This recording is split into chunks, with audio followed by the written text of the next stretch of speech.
네, 누가복음 계속 보고 있습니다. 누가복음. 그래서 요 예루살렘으로의 여정 이 부분을 보고 있는 거고요. 예루살렘으로의 여정은 결국 이제 제자들 집중적으로 가르치는 제자 집중 사역이라는 말씀 드렸었어요. 그리고 지난 시간부터 쭉 보는 것은 요 배척당하심. 그래서 바리새인들이랑 예수님이랑 대립하는 그 상황이란 큰 틀 안에서 예수님께서 이제 요 가르침을 이어가고 계신 거거든요.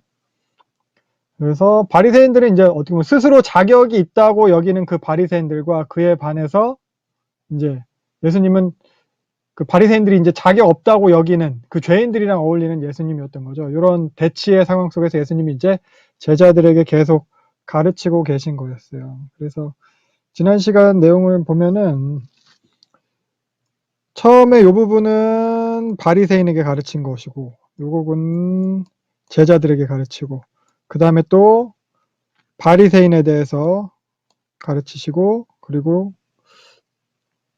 잃어버린 아들 비유까지 그리고 불의한 청지기의 비유는 예수님께서 제자들을 향해서 가르치셨던 부분이고요.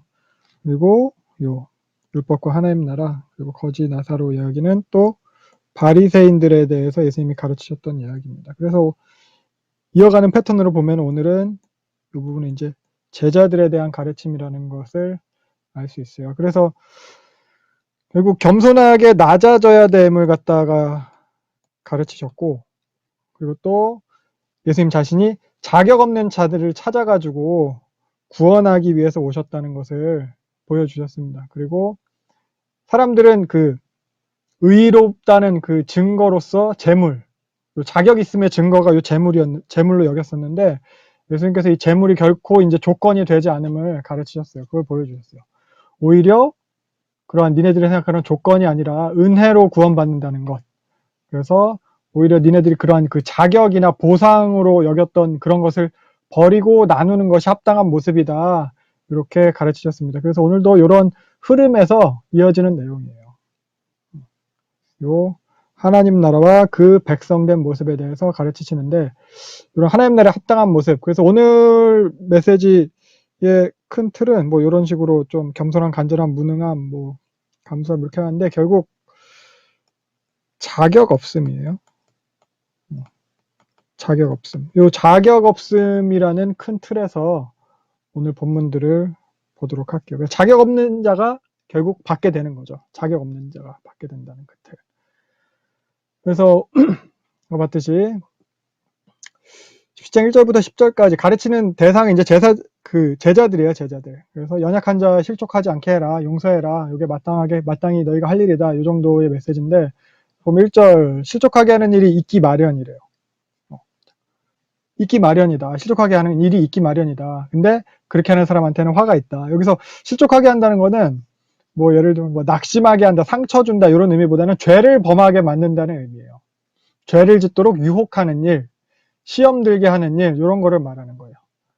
그래서 2절 보면은 다른 사람에 대해서 그렇게 죄 짓도록 시험 들게 만드는 사람은 차라리 연자맷돌을 목에 매달고 바다에 던지는 게 낫다.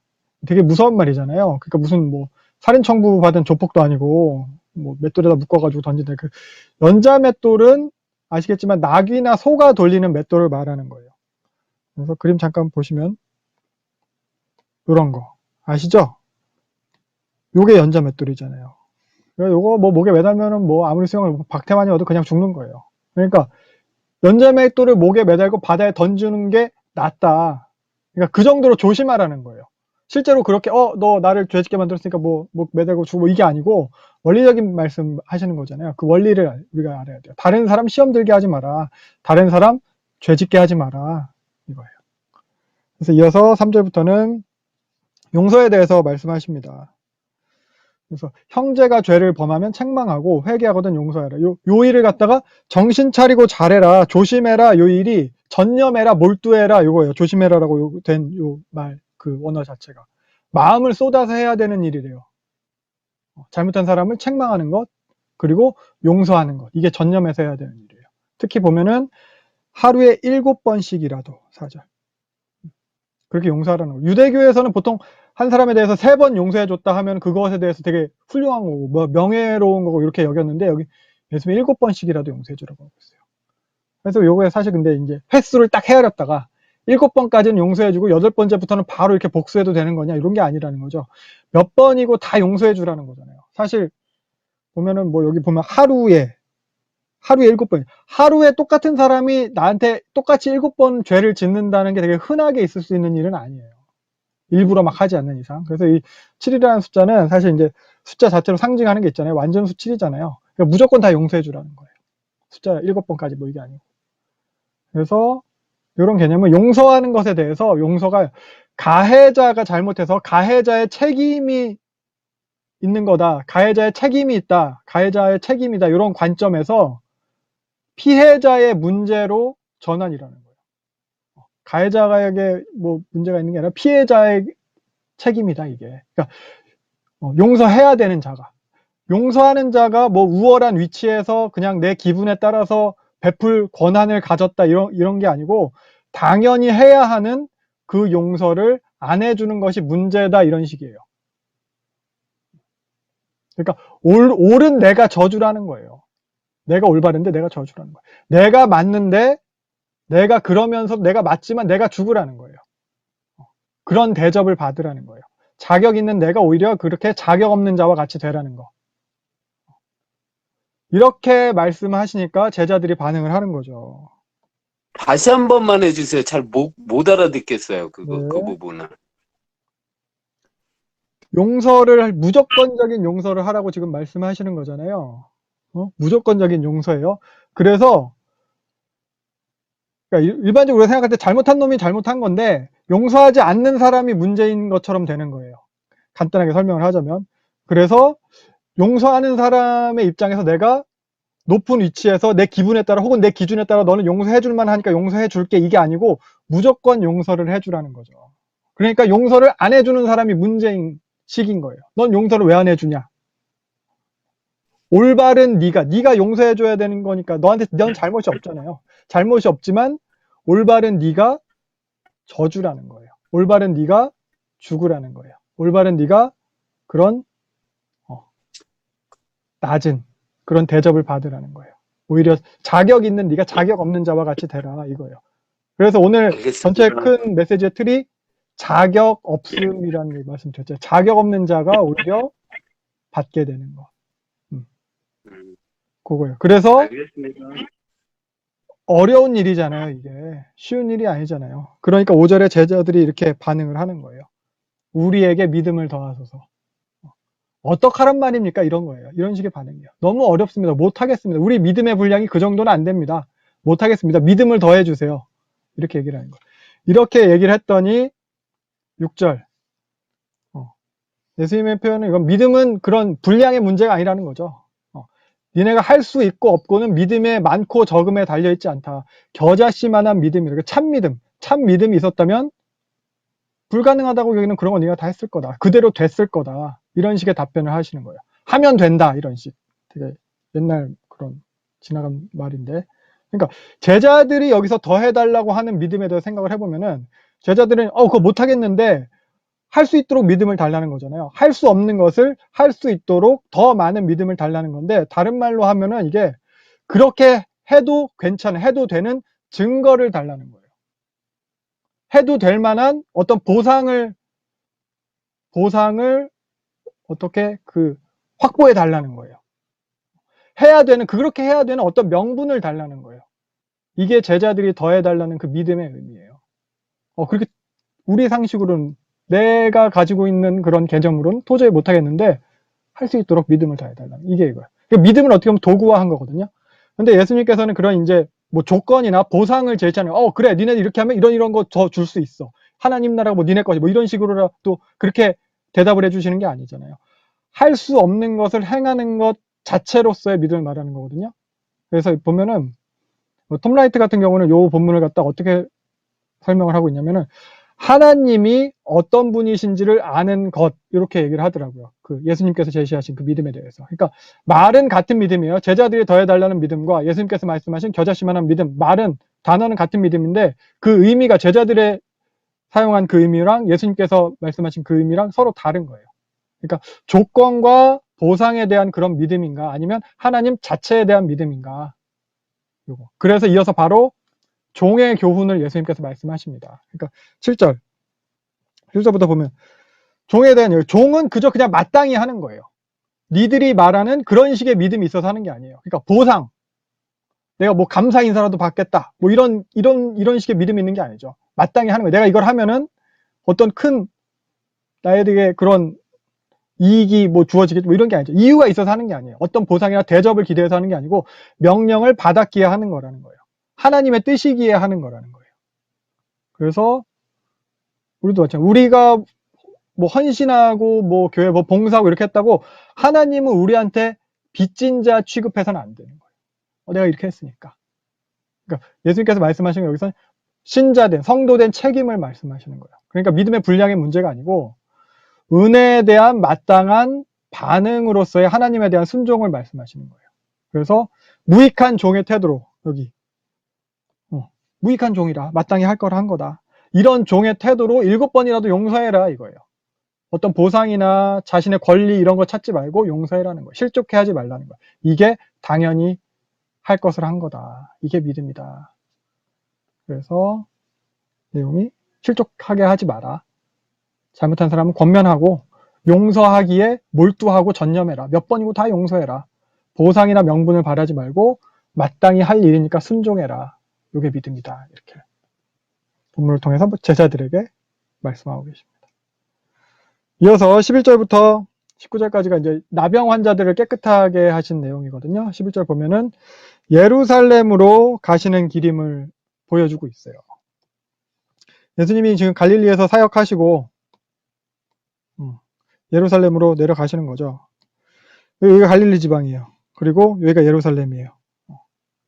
근데 요 사마리아 부분, 사마리아 지방을 갖다 직접 통과하실 수 없었잖아요. 그래서 사마리아와 갈릴리의 경계, 요 부분, 이쯤이었을 거라고 생각해요. 그래서 여기로 내려와서 요단강 지류를 타고 여리고를 거쳐서 예루살렘으로 올라가는 게 기본적인 루트거든요.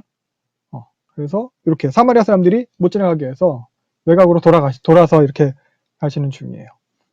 그래서 보면은 12절 한 마을에 들어섰는데 이제 나병 환자 10명이 등장을 해요. 그러니까 나병 환자는 공동체에 같이 살 수가 없었잖아요. 그러니까 모세오경 율법에 의하면은 무조건 쫓아내야 돼요. 그 사람이 뭐 이유 남녀노소 막론하고 그랬으면 같이 살 수가 없어요. 그러니까 이 사람들도 마을 밖에서 자기들끼리 모여가지고 따로 지낸 것으로 보여요. 부정한 것으로 여겨져서 이제 접촉할 수 없었으니까. 그래서 이 사람들은 예수님을 봤음에도 감히 예수님한테도 가까이 오지도 못하는 거예요. 그냥 멀리 서서 외치는 거예요. 12절 멀리 서서 그냥 외치는 거예요. 이렇게 외치는 것만 해도 어떻게 보면 대단한 용기죠, 이 사람들. 그러니까 10명씩이나 됐으니까 이게 가능했을지도 몰라요. 혼자 했으면은 그냥 조용히 뭐 어떻게 뭐 쩔쩔매고 있었을 거예요. 그래서 이렇게 외칩니다. 다 같이. 불쌍히 여겨주세요. 13절을 보면은 예수님에 대한 이 사람들의 인식이 어떠한지를 볼 수 있어요. 예수 선생님이에요, 선생님. 그러니까 뭐 예수님에 대해서 메시아로 그런 믿는다거나 그런 고백은 없네요. 그러니까 자신들의 필요에 의해서 예수님을 찾은 거예요. 예수님이 하나님이다. 이런 믿음이나 고백, 이런 제대로 된 인식은 이들에게는 아직은 없어요. 14절 보면 예수님께서 이들한테 이제 말씀을 하시죠. 제사장들한테 보여라. 요 말씀은 뭐 제사장들이 고쳐줄 거다 뭐 이런 얘기는 아니에요. 그러니까 제사장들한테 보이라는 게 레위기 14장에 나오는 나병 환자의 정결례에 대한 것을 따르라는 거거든요. 제사장한테 확인받으라는 거예요. 제사장이 고쳐줄 게 아니고 제사장한테 확인을 받아야지 공동체료에 공식적으로 회복이 허락이 되는 거거든요. 그러니까 공동체료 회복을 공식적으로 선언받도록 니네들이 공동체에 공식적으로 받아들여지도록 제사장한테 가라. 공동체 회복을 시켜주기 위해서 예수님께서 말씀하시는 거예요. 그래서 그 사람들은 순종을 했고 가는 길에 병이 다 나았습니다. 긴가민가 하면서 갔을지도 몰라요. 어쩌면 뭐 두려워하면서 괜히 돌아다니다 돌 맞는 거 아닌가 이런 마음으로 갔을지도 몰라요. 가서 고침을 받았고 그래서 15절부터 보면은 그 중에 한 사람이 하나님께 영광을 돌리면서 돌아왔대요. 그리고 예수님한테 감사 인사를 해요. 그리고 그 사람이 사마리아 사람이에요. 그러니까 사마리아랑 갈릴리 경계 지역이라고 아까 지도에서 봤어요. 그러니까 각자 갈릴리 지역에서 공동체에서 쫓겨난 사람도 있을 거고 사마리아 지역에서 공동체 쫓겨난 사람도 같이 지낸 거예요. 원래 같으면 사마리아 사람이랑 유대인이랑 상종을 안 하는데 예수님도 보면 18절에 보면 이 이방인이라고 표현하고 있잖아요. 상종 안 해요. 나병이라는 것이 그렇게 그런 사회적 계층이나 이런 것을 초월할 정도로 그 뭐 최악의 질병이라서 그 사람들한테 그런 구분이 필요 없는 같이 지낸 거예요. 아무튼 그 사마리아인만 이 사마리아인만 예수님한테 돌아와서 이렇게 감사 인사를 하는 거죠.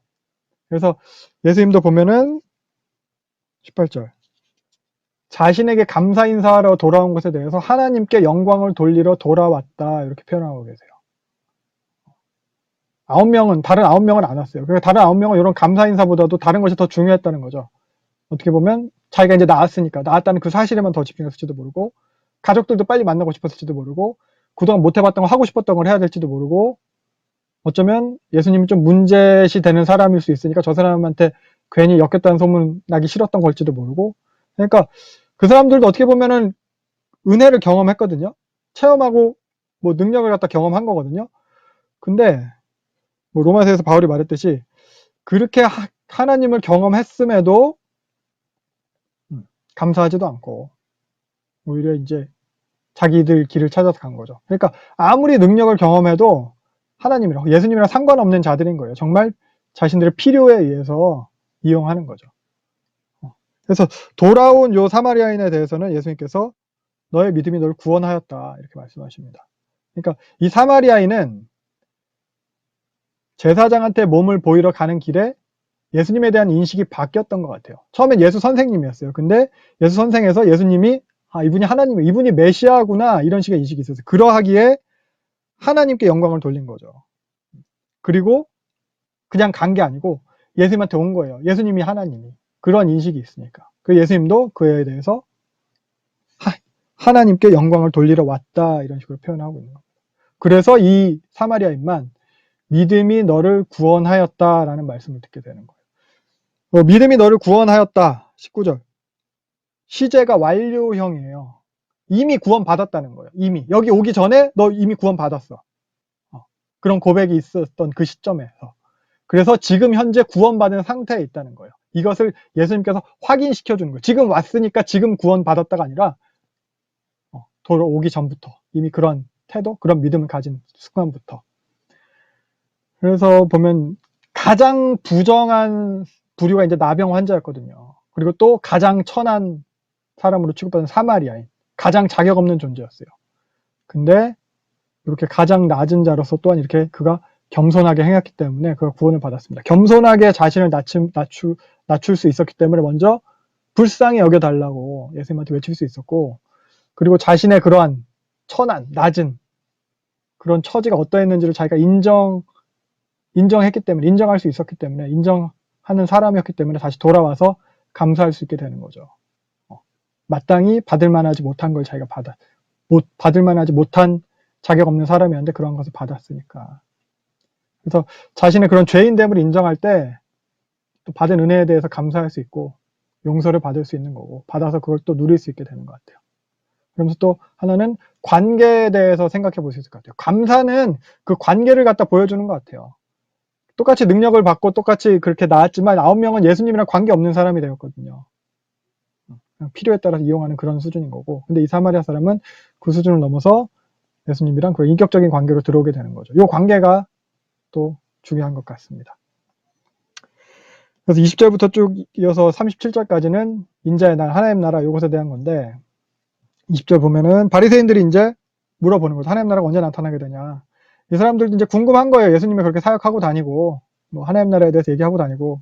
근데 이 사람들은 하나님 나라가 지금 예수님 와서 실현하는 그런 하나님의 통치의 실현 이런 개념이라기보다는 계속 말씀드리면 정치적 그런 군사적 다윗의 나라로 생각했어요. 어떤 정치적인 군사적인 힘을 통해서 시작되고 그걸 통해서 로마를 정복하면서 이루어져가는 그런 모습을 생각하는 거예요. 그렇기 때문에 그걸 구하는, 또한 그런 징표를 구하는 거예요. 그런 일이 일어날 때 뭐가 진짜인지 가짜인지 어떻게 하냐, 그런 징표 언제냐, 어떻게 되는 거냐. 그래. 이래 대해서 말씀하시는 게 하나님 나라는 니들이 생각하는 방식으로 나타내는 게 아니다. 그렇게 나타나는 게 아니다. 어떤 징표 이런 증거로 나타나는 게 아니다. 그래서 이게 맞다 저거다 저쪽, 그러니까 예수님 당시, 예수님 이후에도 이거다 저거다 싶은 그런 군사적인 민중적인 움직임들이 있었거든요. 내가 메시아다라고 하면서 사람들을 선동해서 이끌고 나타나서 예루살렘을 정복하려고 하는 그런 세력들이 있었어요. 그러니까 그렇게 나타나는 게 아니고 막 막 징표를 보여주겠다고 했대. 요단강이 말릴 거다 막 이런 식으로 징표를 갖다 보여주겠다고 하는 그런 일들이 있었어요. 근데 그런 게 아니라고 말씀하시는 거예요.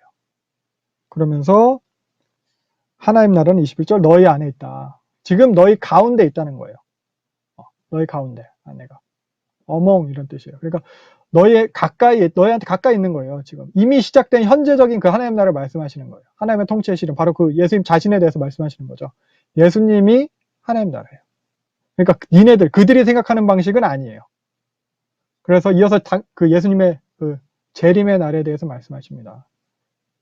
이것에 대해서 여전히 이제 동일하게 제자들도 오해하고 있었고 궁금해하고 있었기 때문에 제자들에게 이 이야기를 말씀하세요. 그러니까 니네들이 생각하는 그런 방식으로 로마를 물리치고 그렇게 다윗의 나라를 회복하는 그런 하나님 나라가 아니라는 거예요.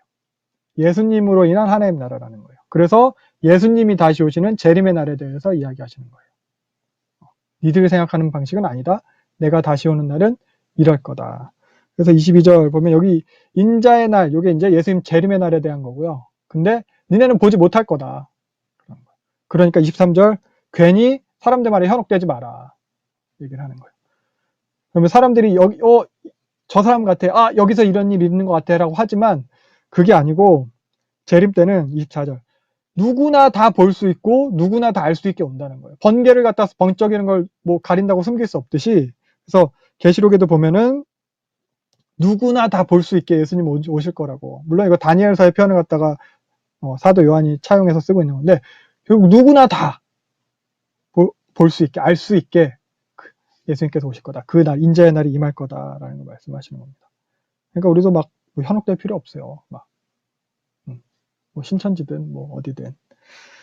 그리고 그래서 근데 25절 그러나 그런 재림이 있기 전에 먼저 고난을 받고 버림받아야 된다는 거예요. 예수님이 인자가. 그러면 26절부터 보면 노아의 때처럼 롯의 때처럼 누구도 깨닫지 못한 때에 그날이 올 거라는 거예요. 누구도 생각지 못하고 그저 그냥 자기 살던 일에 세상살이에 집중해서 그런 일을 하고 있을 거라는 거예요. 뭐 세상살이 열심히 사는 게 그게 우리의 삶을 열심히 사는 것 자체가 문제는 아니죠. 근데 깨닫지 못한 게 문제예요. 깨어있으라고 계속 예수님께서 말씀하셔 가르치셨음에도 그걸 무시하고 자기 살 것에만 집중한 그게 문제예요. 그때 이제 심판의 날이 임한다는 거예요. 그러면 31절 보면은 그날에 세상의 그런 물질 같은 거 아쉬워하지 마라. 롯의 아내를 기억해라. 롯의 아내는 창세기에서 보면은 뒤돌아보는 바람에 소금 기둥이 된 사건이 있었죠. 소돔과 고모라 멸망 때. 요걸 갖다 예로 드시는 거예요. 그러니까 바로 이어서 나왔던 구절도 자기 목숨을 보존하고자 하는 이를 것이고 잃는 자는 살리라. 그러니까 육신의 생명에 대한 거예요. 육신의 생명을 보존하고자 하는 자는 잃을 거고 버리는 자는 산다. 그러니까 세상이냐 하나님 나라냐예요. 세상에서의 내 육신의 안위를 위해서 그런 것들을 아쉬워하고 그런 것들에 뒤돌아보고 하는 사람들은 요 롯의 처처럼 롯의 아내처럼 잃어버리게 될 거고 그런 것들을 다 뭐 뒤로 하고 아쉬워하지 않고 미련 없이 하나님 나라를 추구한 사람들은 자기 영혼을 보존할 거다, 살 거다 이런 말입니다. 그러면서 34절부터는 구원받는 자와 심판받는 자가 나뉠 거라는 거예요. 뭐 같은 자격, 같은 부류로 여겨지는 자들 중에서도 나뉠 거라는 거예요. 34절 같이 누워있는 자, 아내와 남편을 갖다 얘기하는 걸 거예요. 그런데도 그 사람 사이에서도 나뉜다는 거예요. 같은 일을 하고 있는 두 여인 사이에서도 나뉜다는 거예요. 니들이 생각하는 그런 기준대로가 아니라는 거예요. 그러면 37절 주검이 있는 곳에 독수리가 있을 것이다. 어디냐고 물어보니까 이런 표현을 하고 있어요. 이거 당시 속담이에요. 욥기에서도 나왔는데 시체가 있는 곳에 독수리가 있다. 뭐 우리도 말로 뭐라고 표현할 수 있을까요? 우리도 원인이 있으니까 결과가 있다 이런 것과 관련된 속담인데 뭐 아니 땐 굴뚝에 연기 날까 뭐 이런 거라고 할 수 있을까요? 아무튼 그런 거. 그러니까 이런 일이 일어나는 장소는 그때 다 이제 티가 난다는 거예요. 결과로 다 드러나게 된다는 거예요. 독수리가 모인다는 거예요. 드러나게 될 거다. 그리고 심판 당할 만한 곳이 심판 당할 것이다. 특히 이 새가 시체를 먹는 묘사는 심판의 모습을 상징하는 표현이거든요. 짐승이 시체를 뜯어먹는 거. 그리고 또 예수님의 이러한 말씀, 독수리가 들어가잖아요. 이런 말씀은 AD 70년에 예루살렘이 멸망해요. 그때의 모습을 예언한 것으로 보기도 해요. 그러니까 독수리라는 것 자체가 로마 군기에 들어가는 로마를 상징하는 그런 것이었거든요. 요거. 이런 식으로. 독수리가 로마 군기를 상징하고 또 그래서 로마 그 군인들이 성전을 갖다가 다 파괴하고 그 자리에서 요 독수리 형상의 요 로마 군기에 제물을 바쳐요. 그렇습니다. 그래서 요런 예수님의 예언이 예루살렘의 멸망에 대해서 예언한 거다. 이렇게 생각하는 학자들도 또 있더라고요. 네. 그래서 보면은 18장 계속해서 예수님 제자들한테 말씀하십니다. 과부와 재판관에 대한 비유예요. 그래서 과부는 당시 사회에서 이제 최고 취약계층이었거든요. 고아, 과부와 나그네 구약에서 하면서 많이 말씀드렸죠. 그래서 요 과부와 재판장의 비유는 요 11장에서 전에 봤던 그 친구 집에 밤중에 찾아와서 떡 달라고 한 그 비유랑 이제 같은 맥락이에요. 그러니까 메시지 자체는 그 아무리 불의한 재판관이라도 그 번거로움을 인해서 그 귀찮게 하는 것을 통해서 과부의 원한을 갖다 풀어주는 것처럼 하나님께서도 7절 하물며 하나님께서 너희들의 원한을 풀어주지 않겠냐, 풀어주실 것이다 이거예요. 그러니까 항상 기도하고 낙심하지 마라 이 얘기예요. 근데 8절 예수님이 다시 오실 때 이런 믿음이 있겠냐, 항상 기도하고 낙심하지 않는 그런 믿음이 있겠냐. 그래서 이게 앞장에 17장에 보면 인자의 날, 예수님의 재림의 날, 심판의 날 그 얘기 뒤 이어서 나오는 거잖아요. 그것과 연결된 메시지로 보기를 예수님께서 재림하시기까지 얘들이 낙심하지 말고 기도하고 있으라는 거예요. 예수님이 다시 오시면 그때 속히 원한을 풀어주신다는 거예요. 그런데 예수님이 다시 오실 그때까지 이렇게 그 억울함이나 핍박을 그렇게 견뎌내면서 낙심하지 않고 항상 그렇게 기도하는 믿음을 찾을 수 있겠냐 이렇게 물으시는 거예요. 이렇게 얘기하게 된 배경은 또 예수님 재림이 그만큼 이제 지연될 것, 좀 더 길어지게 될 것, 다시 오신 그 기간이 그것을 갖다 나타내는 것으로도 볼 수 있어요. 원독자들의 상황도 사실 그랬거든요. 예수님의 재림을 기다리고 그런 상황이었어요. 그래서 또 이어서 9절부터 14절 보면은 바리새인과 세리의 기도에 대한 비유거든요. 둘 기도를 비교하는 모습이에요. 그래서 자신을 자격 있다고 여기고 9절 그래서 다른 사람들은 자격 없다고 그렇게 멸시하는 사람들에 대해서 비유로 말씀하십니다. 10절 보면은 바리새인과 세리가 등장을 해요. 둘 다 성전에 기도하러 갔어요. 경건한 유대인들은 하루에 3번 기도를 했어요. 다니엘도 보면은 하루에 이제 3번씩 기도하는 모습이 있었잖아요.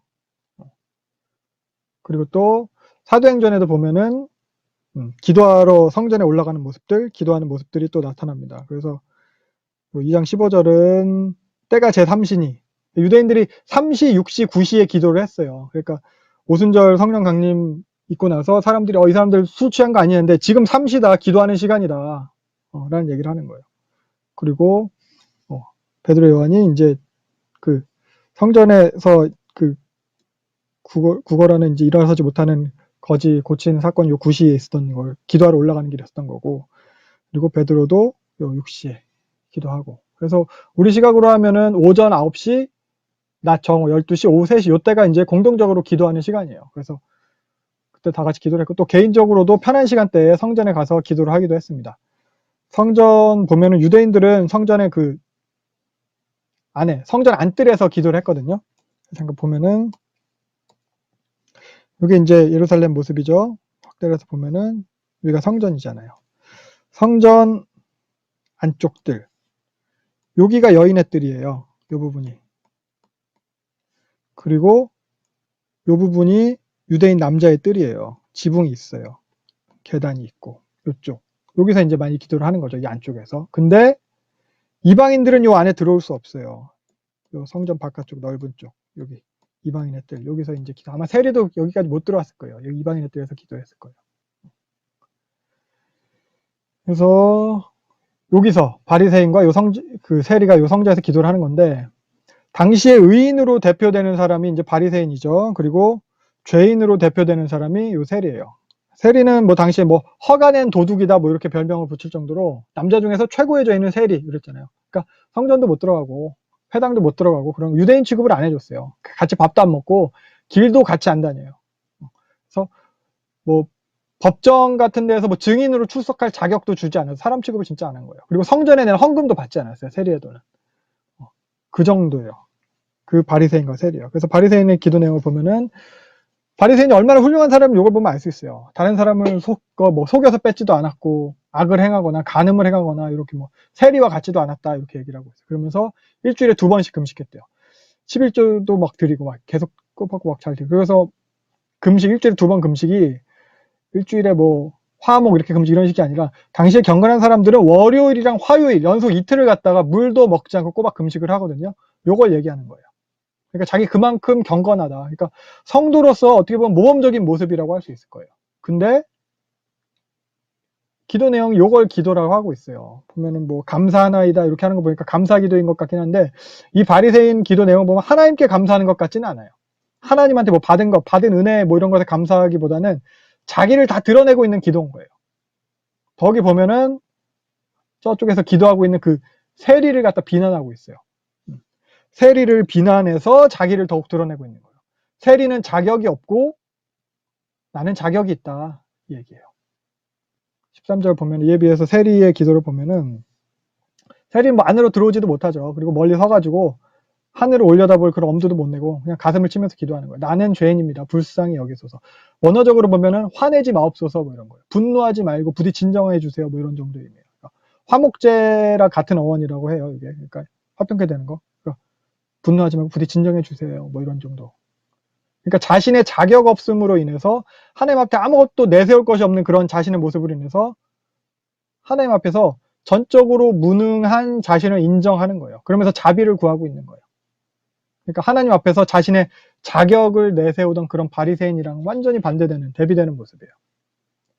그래서 14절 보면은 그 바리새인이 아니라 이 세리가 의롭다 하심을 받았다. 왜 이렇게 된 건지 아시겠어요? 그러니까 우리는 사실 이 비유가 익숙해요. 그래서 별로 그 감흥이 없을 수 있는데, 당시 원청 중에는 되게 충격적인 결론이, 어떻게 바리새인보다 저 세리가 더 의롭냐. 우리 식으로 잠깐 비교를 해보면, 교회에 목적 헌금을 몇 천만 원씩 한 장로님, 권사님보다 음주운전 뺑소니한 범인이 의롭다 하심을 받았다. 이 정도 비유일 수 있을 것 같아요. 그래서 그 하나님 나라의 방식이 그러한 자격 유무에 있는 것이 아니라는 거예요. 자격을 내세우는 거에 있지 않다는 거예요. 우리도 보면은 우리는 하나님 믿는다고 하는데, 하나님 믿는다고 하는 그런 우리의 태도가 어떤지 우리도 생각해 볼 수 있을 것 같아요. 우리는 여기서 이 바리새인이 잘못하는 것 같죠. 바리새인 계속 성경에 또 긍정적이지 않은 인물들 나오니까 바리새인 잘못했다고 우리도 비난할 수 있어요. 근데 고작 우리도 보면은 나는 저 바리새인 같지는 않아. 이런 식으로. 바리새인이 기도했대요. 우리도 똑같이 이 바리새인과 같지 아니함을 감사하나이다. 이런 수준이어서는 안 된다는 거죠. 그러니까 상대방이 우리 주변 사람의, 다른 사람의 그런 자격 없음을 질책해서 나의 자격을 드러내는 그런 방식은 결국 세상의 방식이에요. 나는 음주운전은 안 해. 이런 식인 거죠. 나는 아동학대는 안 한다. 이런 식인 거예요. 이게 또 다른 자격을 만드는 거예요. 또 다른 자격을 만들어서 내 자격으로 내세우는 거예요.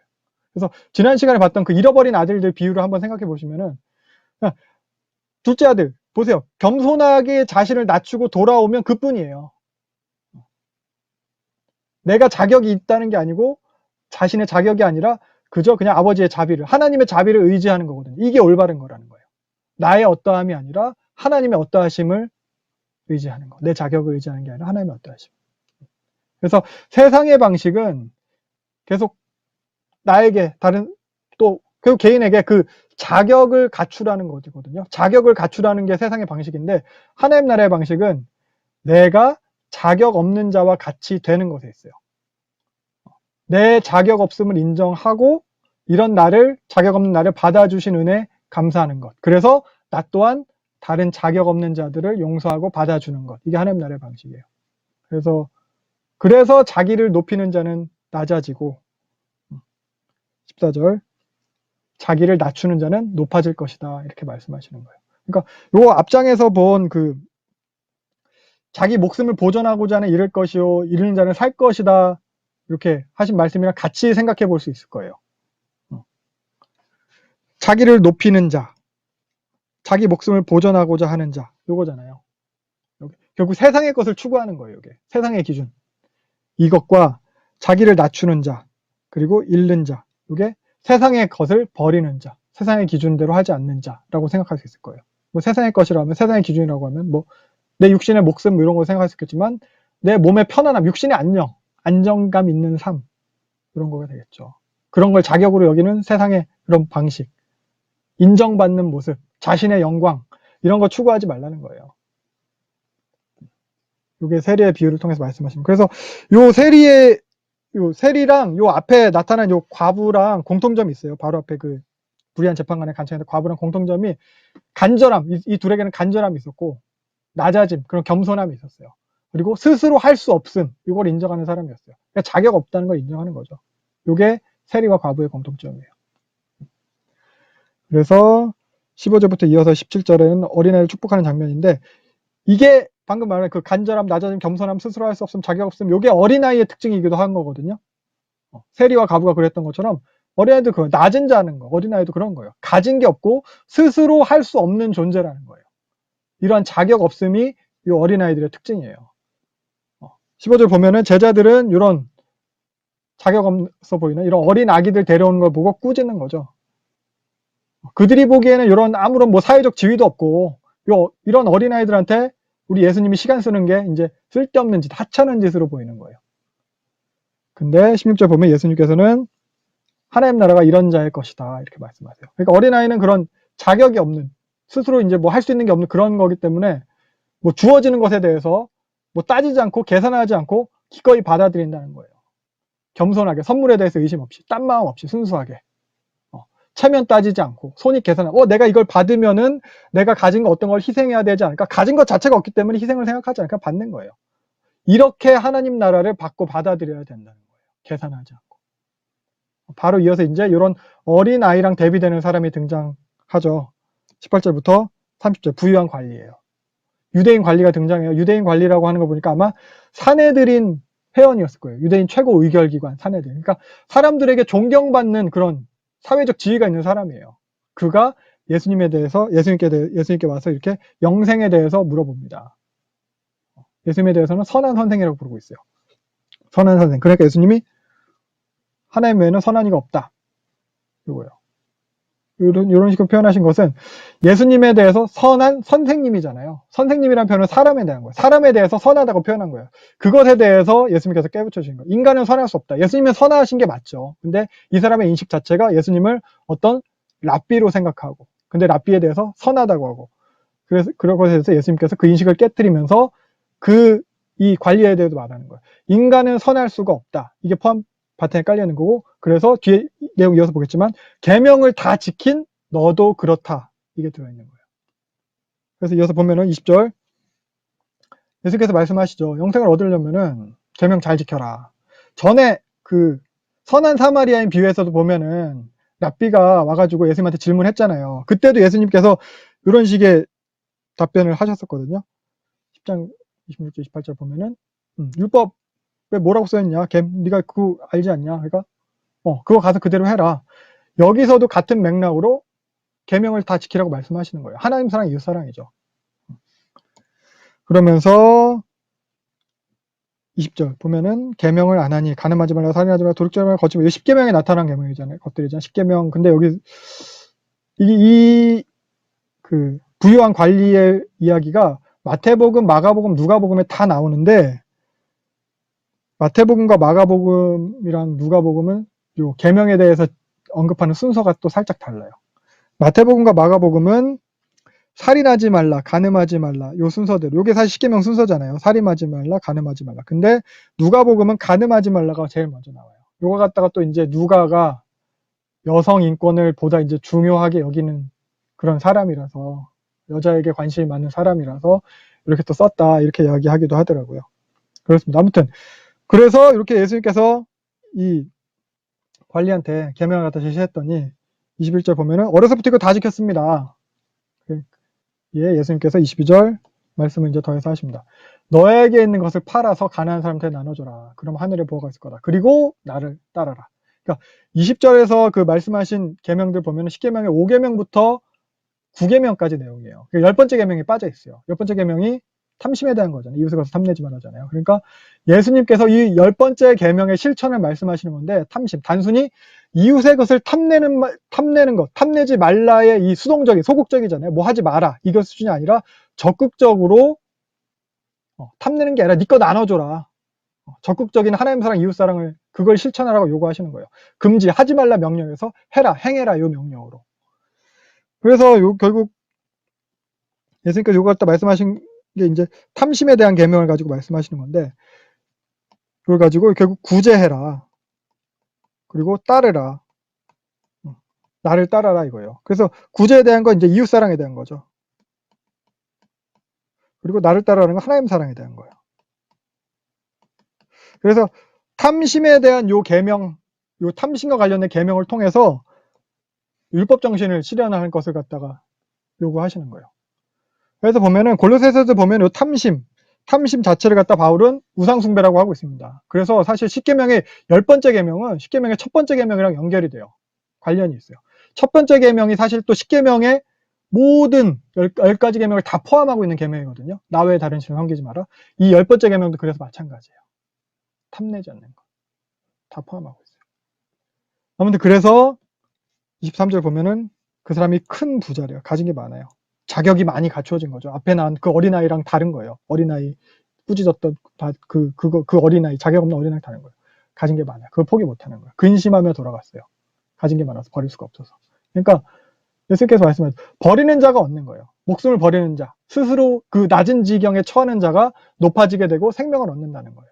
그런 세상의 것, 육신의 건강, 육신의 편안함, 안녕, 그런 거, 세상의 기준, 세상의 자격, 인정받는 모습, 자신의 영광, 요런 거를 버리고 예수를 따르라고 말씀하고 계신 겁니다. 자기를 부인하고 자기 십자가를 지고 예수를 따르라. 요거랑 또 이제 같은 맥락이라고 할 수 있겠어요. 그래서 24절 보면은 이 부자 관리를 보고 이제 예수님 말씀하시는 거죠. 재물 있는 사람이 하나님 나라에 들어가기 어렵다. 낙타가 바느끼로 들어가는 게 더 쉽다. 이렇게 얘기하니까 물어보는 거예요. 그러면 누가 구원을 얻을 수 있습니까? 그러니까 즉 구원받을 수 있는 사람이 없겠습니다. 이런 소리예요. 그러니까 누가 봐도 지금 방금 그 부자는 당연히 구원받을 존재로 여겨졌을 거예요. 재물도 많죠. 재물은 의롭다는 증거인데 거기다가 또 관리, 사내들인 회원이요. 존경받는 사람이에요. 율법으로도 뭐 다 지키고 뭐 모든 자격을 다 갖춘 사람이니까 엄친아 이런 사람인데 저 사람도 안 되면 누가 구원을 받겠냐 이거예요. 저 정도 자격이 되는 사람이 안 되면 구원받을 수 있는 사람 없겠다. 어떤 다른 자격을 더 갖춰야 되는 겁니까? 뭐 이런 식의 반응인 거예요. 그래서 예수님은 그 입술적으로 대답하시는 거죠. 사람이 할 수 없는 것은 하나님이 하실 수 있다. 구원은 하나님의 일이에요. 그래서 뭐 계속 이야기하지만 예수님이 말씀하시는 그런 하나님 나라는 그런 자격 조건에 있지 않아요. 오히려 그런 자격을 버려서 그런 자격을 포기해서 다른 자격 없는 자들을 도우라는 거예요. 그게 구제하라는 거예요. 이게 앞에서부터 계속 이야기해 온 거예요. 바리새인들에게도 그 이야기 하셨고 제자들에게도 그 이야기 하셨고 계속 지난 시간에 보면 비유를 통해서도 계속 가르치시는 것이 요거예요. 내 자격을 포기해서 다른 이들을 섬김으로 같이 온전해져라. 같이 온전해져야 된다. 사람이 뭐 이것을 갖다 뭐 그러니까 어려운 일이잖아요. 혼자 행하기가. 그래서 27절 말씀하시는 거예요. 사람이 혼자 스스로 행하기는 어려워요. 하나님이 하시는 거라는 거예요. 하나님의 도우심이 필요하다는 거예요. 근데 28절 요 이야기를 듣던 베드로가 이제 나서는 거죠. 우리는 우리 것을 다 버리고 따르고 있습니다. 뭐 이렇게 예수님은 딱 어떻게 보면 이런 모습은 자신의 자격을 또 내세우는 그런 또 다른 모습이에요. 우리는 자격이 있습니다. 뭐 이렇게 베드로가 얘기를 하는 거예요. 어떻게 보면 베드로는 나는 저 관리와 같지 않아서 감사합니다. 뭐 이런 식의 기도하는 것과 다를 바 없는 태도라고 할 수 있겠어요. 근데 예수님이 29절 그래서 그렇게 다 버리고 따른 사람들은 현세에 여러 배를 받고 내세에 영생을 반드시 받을 거다. 이렇게 대답을 하십니다. 근데 사실 제자들이 이 말을 듣고 기분이 어땠을까요? 어떻게 보면 되게 오해하기 딱 좋은 말이에요. 우리도 오해하고 싶죠. 그래 나 엄청 많이 받겠다. 현세에도 받고 내세에도 받는다. 뭐 이렇게 하면서. 그러니까 근데 사실 예수님은 그들이 기대하는 그런 보상, 이런 보상에 대해서 말씀하신 게 아닐 거예요. 그러니까 다른 차원의 부요함을 말씀하신 거거든요. 그러니까 세상의 그런 물질적인 것으로의 보상이 아니라 하나님 나라 공동체 속에서 누리는 그런 공동체적인 넉넉함 이런 걸 갖다 말씀하시는 거예요. 그래서 예수님이 이어서 이제 쭉 말씀을 하시는 거거든요. 그러니까 다윗의 그 제자들은 뭐 다윗의 나라가 회복될 거고 거기서 이제 여러 배 자기가 보상을 받을 거고 높은 자리 한 자리 차지할 거 이런 걸 기대하는 그런 걸 바라는 그런 제자들한테 이제 찬물을 끼얹는 그런 말씀을 하십니다. 31절부터 보면은 34절까지가 죽으심과 부활하심에 대한 예고예요. 31절 12제자들한테 말씀하신대요. 그러면서 12제자 다 버리고 자신을 따른 자들이에요. 그러니까 잔뜩 기대하면서 예루살렘으로 가는 중이에요. 예루살렘 입성하면은 다윗의 나라가 회복이 되고 다 버리고 예수를 따랐으니까 우리한테 엄청난 보상이 주어질 거다. 이렇게 기대하는데 그 제자들한테 예루살렘에 가면 선지자들이 예언한 모든 것이 이루어질 거다. 그게 뭐냐면 32절 이방인들한테 넘겨져서 희롱당하고 능욕당하고 채찍질당하고 뭐 죽임당할 거다. 뭐 3일 만에 살아날 거다. 이것에 대해서 예수님 뭐 3인칭으로 서술을 하고 있어요. 그래서 좀 더 이제 생생하게 묘사를 하고 있는데 그러니까 예언 선지자들을 통하여 기록된 모든 것이 인자에게 그러니까 예수님의 죽으심 요거는 어떤 뭐 불의의 사고 이런 게 아니라 예언의 성취라는 거예요. 이것에 대해서 이제 말씀하시는 거죠. 예언의 성취로 내가 죽고 살아나는 것에 대해서. 근데 34절 보면은 제자들이 이것에 대해서 하나도 깨닫지 못한대요. 그러니까 전혀 예상하지 않은 상황이기에 그런 거예요. 그런 상황에 대해서는 염두에 두고 있지도 않거든요. 그러니까 제자들은 왕으로 오시는 그런 통치자로서의 그런 메시아만 기대하는 그런 상황에서 순환당하는 고난당하는 종의 메시아의 모습은 전혀 생각하지도 않는 생각할 수도 없는 모습이었을 거예요. 나중에 이 일이 다 이루어진 후에야 이제 깨닫게 되는 거죠. 그래서 35절부터는 내용이 이제 여리고 맹인을 고치시는 내용이거든요. 이제 여리고에 가까이 오셨어요. 지도를 또 보면은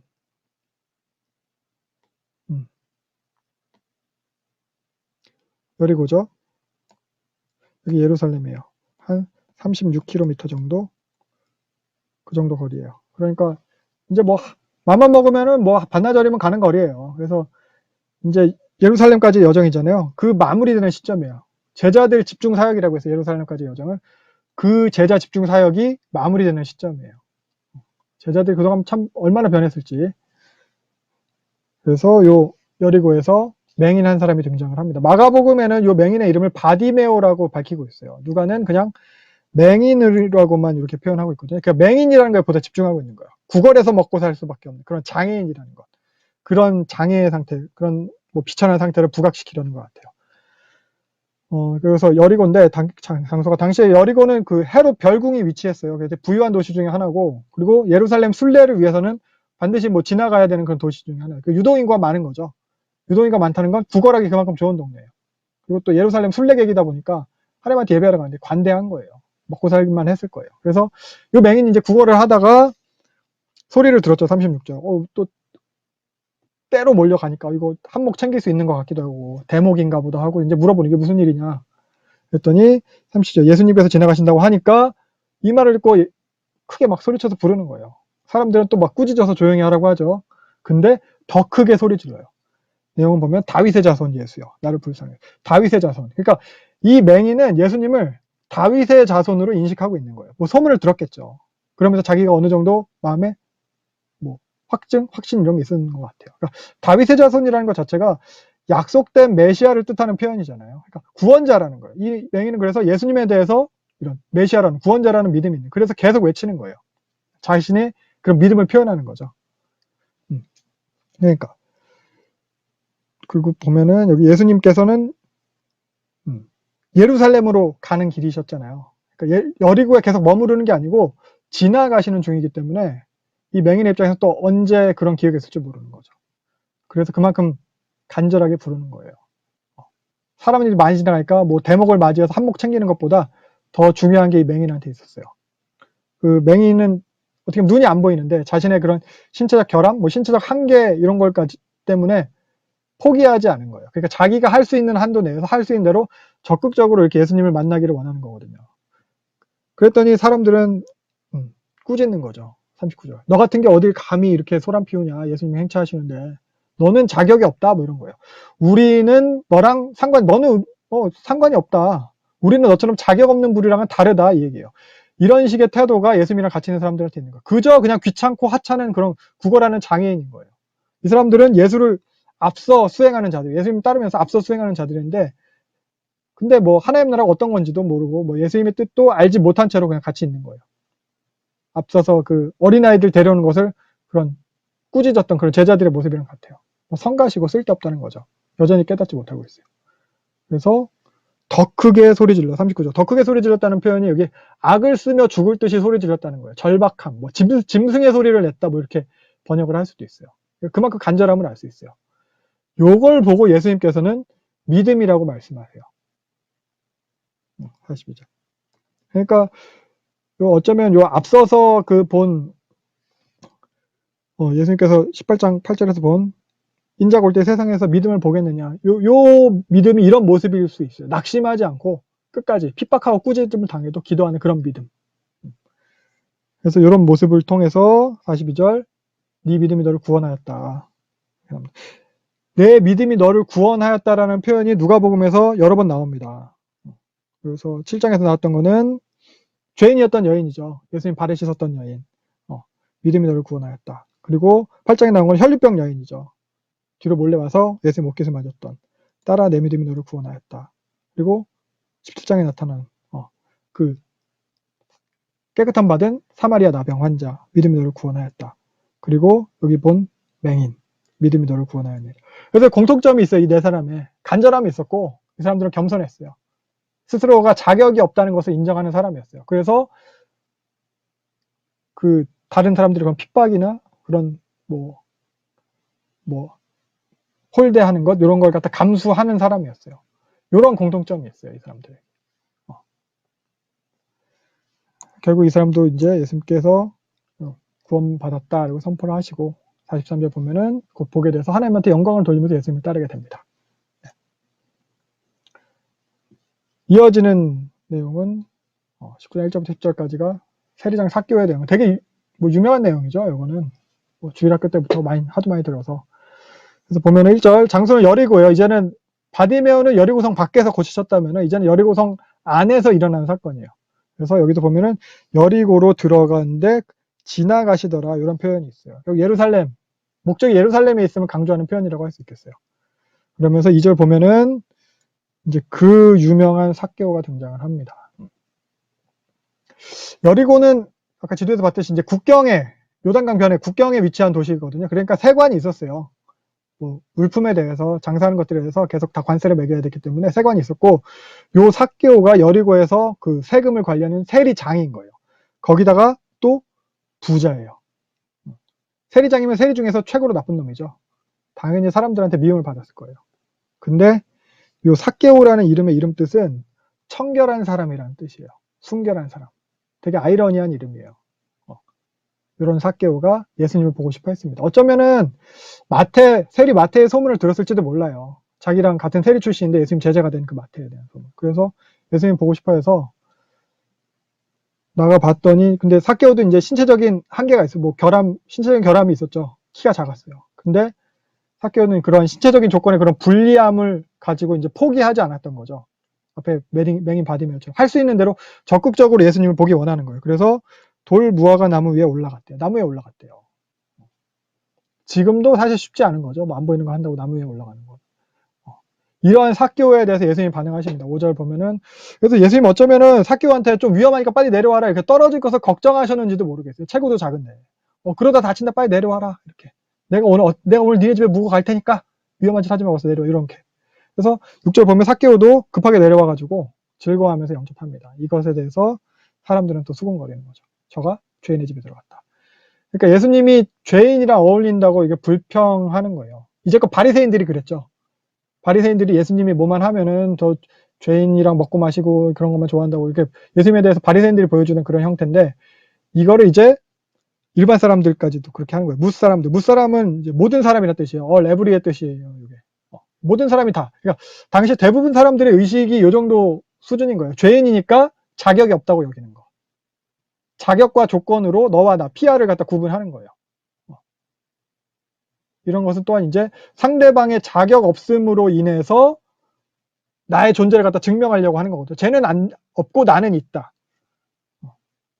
우리도 근데 이런 식의 모습들이 있을지도 몰라요. 이런 수준이 있을지도 몰라요. 그래도 내가 쟤랑은 다르지 뭐 이런 거. 아무리 그래도 저런 애는 안 되지 이런 거. 어떻게 저런 애가 되겠어 뭐 이런 거. 근데 예수님은 우리가 생각하는 이제 그러한 자격을 조건으로 여기지 않으신다는 거죠. 은혜를 갖다가 자격에 따라 주어지는 게 아니에요. 예수님이 모두에게 동일하게 은혜를 갖다 베푸십니다. 이러한 예수님에 대해서 삭개오가 반응을 합니다. 그래서 8절 보면은 예수님을 갖다 주님, 주여 이렇게 부르고 있어요. 그리고 그런 주님을 만난 삭개오가 이제 고백을 하는 거예요.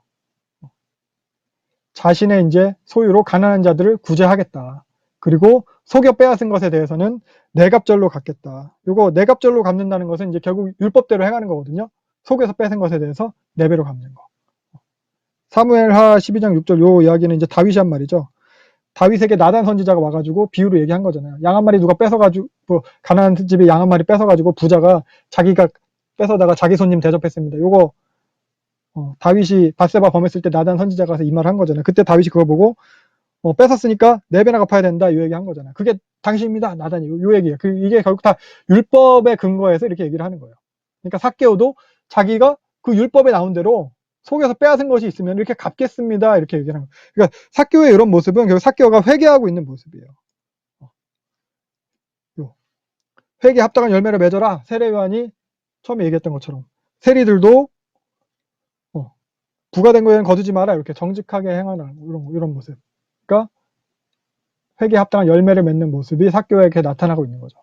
그래서 삭개오의 이런 식의 반응은 이제껏 누가복음에 나온 부자들과는 다른 모습이거든요. 누가는 부자들한테 가혹해요. 가난한 자 편이에요. 근데 그런 지금까지 나왔던 부자들이랑 다른, 처음에 나왔던 부자 그거죠. 그 풍년 들어가지고 창고 짓고 얼씨구 잘 먹고 잘 살자는데 그 밤에 죽은 부자. 그리고 그 다음에 나온 부자 그거죠. 나사로는 막 떨어진 거 주워 먹는데 자기 혼자 사치스럽게 즐기다가 죽어가지고 고통당하게 된 그 부자. 그리고 오늘 본 18장에 나온 율법은 다 지켰는데 재물에 대한 그 소유욕을 버리지 못해서 근심하면서 돌아간 그 부자. 누가복음에 나타난 부자들은 다 이런 모습인데, 그래서 예수님께서 부자가 하나님 나라에 들어가기 어렵다. 낙타가 바늘길로 들어가는 것보다 어렵다. 이렇게 말씀하신 건데, 그러니까 제자들은 구원받을 사람 없겠습니다 했더니 예수님 말씀 하나님은 하실 수 있다. 이것에 해당하는 부자가 삭개오예요. 하나님께서 하실 수 있다. 부자인데 구원을 받게 되는 부자. 이게. 그래서 삭개오는 그러니까 이런 사람인 거죠. 12절에 나타나는 구제하여 낡아지지 아니하는 배낭 곧 하늘에 둔 다음 없는 보물. 하나님 나라의 마음을 둔 부자라는 거예요.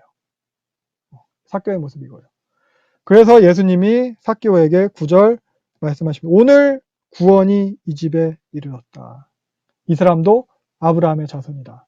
그래서 보면은 오늘이라고 표현하고 있어요. 오늘 이르렀다. 구원의 현재성이에요. 이르렀다. 히브리 언어 보면은, 헬라 언어 보면은 기노마예요. 그래서 생겨나다, 뭐 일어나다, 만들어지다 이런 뜻이에요. 그러니까 삭개오의 이런 돌이킴의 행동, 영접함, 예수님 영접함, 그리고 회개의 행동으로 삭개오한테 구원이 시작된 거예요. 구원의 현재성에 대해서 말씀하고 있어요. 시작이에요. 시작됐어요. 구원의 완성은 예수님 재림 때, 다시 오실 때. 그래서 누가복음 이런 구원의 이 현재성에 대해서 강조를 하거든요. 그래서 누가복음에 이런 식의 표현이 자주 등장해요. 누가복음이 쓰여진 배경이 원독자들한테 필요한 메시지가 이런 거였어요. 아까 말했지만 예수님 다시 오시는 것을 갖다 기다리다가 지쳐가는 사람들이었어요. 핍박은 계속되고 그런 상황 가운데서 구원과 하나님의 나라 이거는 너무 먼 얘기인 거예요. 예수님 금방 오실 줄 알았는데 안 오시고. 그래서 그들한테 얘기해 주는 거예요. 구원과 그런 하나님 나라가 미래에 있을 어떠한 사건, 아직 오지 않은 너무 먼 그런 사건이 아니라 지금이다라고 말해주고 있는 거예요. 누가는. 지금 이미 구원이 시작됐다. 지금 이미 하나님 나라다. 누가복음 본문 전체를 통해서 이런 개념들이 반영되고 있습니다. 그리고 여기 아브라함의 자손이라는 이 선언은 삭개오한테는 되게 상당히 위로가 되는 그런 표현인 거거든요. 그러니까 당시의 세리는 아까 봤죠. 완전 왕따예요. 공동체에 속할 수가 없어요. 이런 삭개오한테 아브라함의 자손이라고 선언하는 거거든요. 그러니까 당시 유대인들은 아브라함의 자손이라는 말 자체가 구원이 보장됐다는 의미였어요. 그러니까 아까 뭐 세례요한도 스스로 속으로 아브라함의 자손이라고 여기지 말고 회개하고 열매를 맺으라. 속으로 내가 아브라함의 자손이니까 나는 뭐 회개 안 해도 괜찮아 이런 식의 마음. 그러니까 구원이 보증됐다고 믿지 말라는 거예요. 아브라함의 자손이라는 게 구원이 보증됐다는 거거든요. 그러니까 이 삭개오한테 너 구원 받았다. 구원이 보증됐다. 라고 말씀해 주신, 선언해 주신 거예요. 그래서 이 삭개오가 아브라함의 자손이에요. 그 다른 유대인들이랑 동일하다는 거예요. 하나님의 그런 사랑과 구원의 대상이 됐다라고 선포하시는 거예요. 요게 누가복음에서 예수님이 계속해서 하시는 일입니다. 공동체의 일원으로 아브라함의 자손으로 일원으로 받아들이는 것, 회복시키는 것, 이렇게 화평케 하시는 하나님인 거예요. 그러니까 당시에 부정하게 여겨졌던 사람들이 있었잖아요. 뭐 신체적 결함이 있었던 사람들, 그리고 뭐 죄인들. 사실 이런 사람들은 성전에 출입할 수도 없었거든요. 이방인도 마찬가지고. 특히 아까 봤던 그 나병, 예전에 봤던 그런 혈루증 이런 병에 걸린 사람들은 성전뿐만 아니라 예루살렘에 살 수조차도 없었어요. 그러니까 당시에 구원이 임할 장소라고 여겨졌던 곳이 예루살렘이고 하나님의 도성으로 상징되는 곳이 예루살렘과 성전인데 그 사람들은 여기에서 소외된 거예요. 구원에서 소외된 거예요. 근데 예수님은 이런 모든 소외된 영역에서의 그런 사람들을 갖다가 회복시키는 거죠. 모든 계층 안에서 뭐 세리든 창녀든 뭐 또 뭐 빈부, 부자와 거지건 뭐 그런 거, 성별도 차별 없이 여인에게 관대하시죠. 그리고 뭐 지역도 마찬가지예요. 지리적인 것도 사마리아 사람 뭐 그건 뭐 유대에 살고 뭐 그래서 모든 소외된 영역에서 약자의 편을 들고 공동체로 회복을 시키십니다. 그래서 10절 인자가 온 것은 잃어버린 자를 찾아 구원하려 함이니라. 이게 누가복음의 큰 주제예요. 자격 없는 자로 여겨지는 사람들을 구원하러 오신 예수님이에요. 그래서 이걸로 이제 예루살렘 여정이 마무리되는 거거든요. 예루살렘 여정을 마무리하는 시점에서 그렇게 자격 없는 것으로 여겨지는 사람을 구원하신 사건, 이런 실제 사례로 마무리하는 거예요.